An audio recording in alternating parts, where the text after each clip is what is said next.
So in the news recently, you may have heard about the Doomsday clock, which is this theoretical clock face that's going to tell us when the end of days is nigh.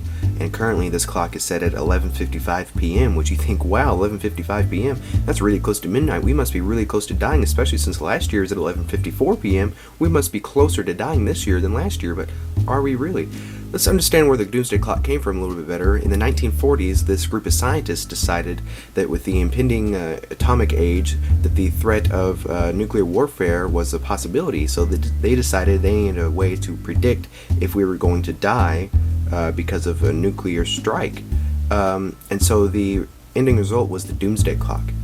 And when the clock approaches midnight, we're apparently closer to destruction, and the closer we approach, apparently the closer we are to destruction. So if we were at 11:59, we'd be really close to destruction, apparently according to this clock. But what about all those times back in history when we thought we were going to die?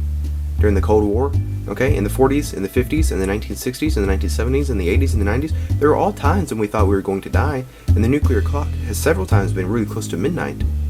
But are we really any closer to dying at 11:59 than we would be at 2:45 p.m. in the afternoon? Is 11:59 really that much closer to us dying? The answer is no.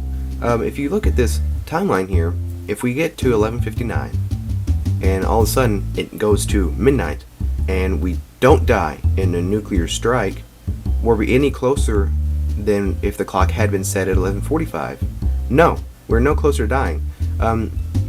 This theory can be explained by Schrodinger's cat, which is this cat in a bunker with a bomb, and the bomb has a 50-50 chance of going off, and it either does or it doesn't. There is no half-dead cat. The cat either dies or it doesn't.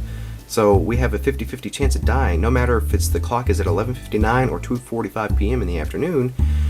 We're gonna either live or die. This clock has no weight on how close we are to dying. So that is why the Doomsday clock is stupid.